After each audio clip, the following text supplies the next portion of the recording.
business world is tough, and I've been in it, automotive, for 30-some years, and had interesting things said to me all the way. I've seen fellow supervisors hauled off and kicked in a very literal way by a boss on the floor of a GM plant. So throughout the years, I've seen a great deal of behavior that you wouldn't want. And at the end of the day, and I coach a lot of different young professionals or students. I work at the college, a couple of colleges. The thing that I always say is that if you can treat somebody however you would wish to be treated, that's something you can't regret.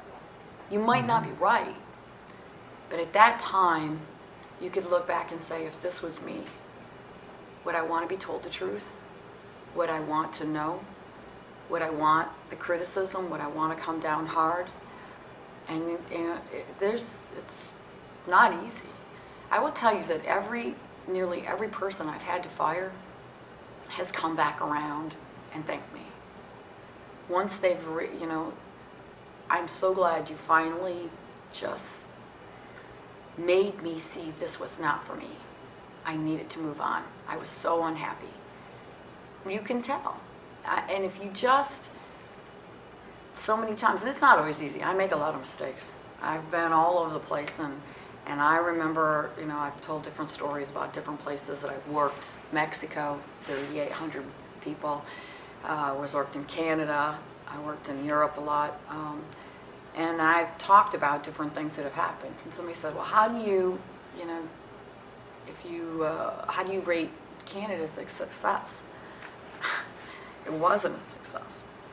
It was a terrible failure on my part. It was a year that I was incapable of bringing a team together and healing the wounds that were there and making them see one direct vision. But you got to be able to say that. Okay, so when you say remain true, I haven't always remained true. But you have to, at each point, take what you've done, how you've done it. Okay, but here's the situation I'm in now. And learn from it, grow from it, do what it feels right, and stay to the same mantra. Even if you failed with it before, you stay with the same mantra. How would I want to be treated? And that's, I keep coming back to it. It's the one I keep coming back to. Yeah, keep going alive, bottom line. Oh no, I think values are everything, actually. And I would challenge what the definition of success is. Because it doesn't mean having a high-powered job. It doesn't mean making a lot of money. I have found incredibly successful people that take care of other people's lawns. And they're hardworking, happy, take incredible pride in what they do, and they're successful at it. Successful because they are living a life that inside of them makes them, gives them the what is necessary. So that would be my first challenge. What is success? But I think anybody that doesn't live to their values is an unhappy person. And I think an unhappy person is never successful. I think the most, quote, successful people are those that are loving what they do, are happy in what they do, are proud of what they do. That comes from living your values. And therefore, staying true to your values makes you successful. So having heartfelt leadership, in my opinion, has to be balanced. And I'm really not a person that believes in balance. Balance to me is when one thing goes up and the other one goes down. So I don't like the word balance either. I like integration. I like making things work together. But and it's like with raising my children. He knows that I'm going to be strong and I'm going to hold to my promise that if you don't do your work, this is what happens. But he also knows without question that he's loved and going to be taken care of, and he gets the hugs and the cuddles and everything else that he needs as well. So, but to find heartfelt, what you would, count, the outpouring of emotion of what's in my heart on a day-to-day basis, that's difficult. It's difficult to do. It's difficult in the reality. And yet I think completely without it, we're cold. And that's very because you've got to be able to care with love, but also with rules.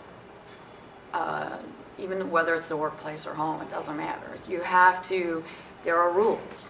And I understand, and I am very sorry, but at the end of the day, the other thing that I will maintain, if somebody comes for a favor, needs something, if you can't give it to the next 20 to 40 people that ask you, you cannot give it to the first.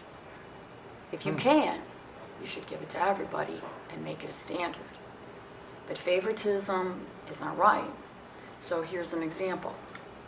One of the mechanics comes to my head VP of the plant, and his house caught on fire and he needs help. And this VP comes to me and he wants to take the maintenance team and our tools and he wants to go help this person. I said, Jim, I understand exactly what you're talking about. There's been a fire down through the side street in Pawtucket, and at least 7 of our employees have the same problem. Now what are you going to do? I understand heartfelt caring, but you have to keep to the reasonability.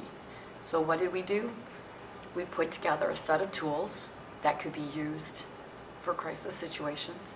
We started a hope fund, and we took up a donation and brought together a group of volunteers that could help this employee. Now we can do that for everyone.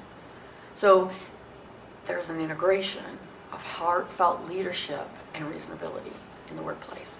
When you have 600 employees, you can become immersed in the problems of everyone. You can be immersed in their pain and caring. And at the end of the day, you still have to have a plan. When we were downsizing in 2008, as everyone does, we had 15 customer bankruptcies, and it was bad. It was very bad. I brought all of our employees together in the cafeteria, and I told them they didn't need me to explain the economy. Everybody was reading the papers. Everybody knew what was happening. Everybody knew the kind of business and that our sales had stopped. What they needed to hear from me, and what I was there to tell them, was that I care about each and every one of you. And it is my job to try and make this company survive so that we have jobs and can take care of our families. There was going to be a lot of crying. They were going to cry. I was going to cry. People were going to lose their jobs. But at the end of the day, I was going to do what I had to do to try and help us survive. All of those employees have been brought back now because we did that. So maybe the heartfelt leadership is in the communication. But that was heartfelt. Very heartfelt. We were all crying. But at the end of the day, I still let those people go. So there's an integration, and we did what we could with assistance and help and everything else. And at the end of the day, I would tell you that those people would follow me through. You mentioned it today. If I needed them, they would do what they had, whatever, because they trust me to try and do what's best for all of us. So yes, you can talk heartfelt, but then you still got to make the hard decisions. You still have to be the one that decides which one goes. I think the one thing on caring, sometimes people can get wrapped up. We've talked about guilt a lot, and I'm part of this case. Okay, the hardest person to forgive is ourselves. Even if you don't have that conversation, sometimes that conversation with yourself, sometimes into whatever you can cleanse to say, okay, I made a mistake. I didn't treat those people right, but I've got a new opportunity today. I'm not going to repeat that mistake. So that heartfelt, don't give up on it. It's like that bad swing at the golf course. Don't let it ruin the game. Mm-hmm. That's the one thing I keep trying to tell everybody.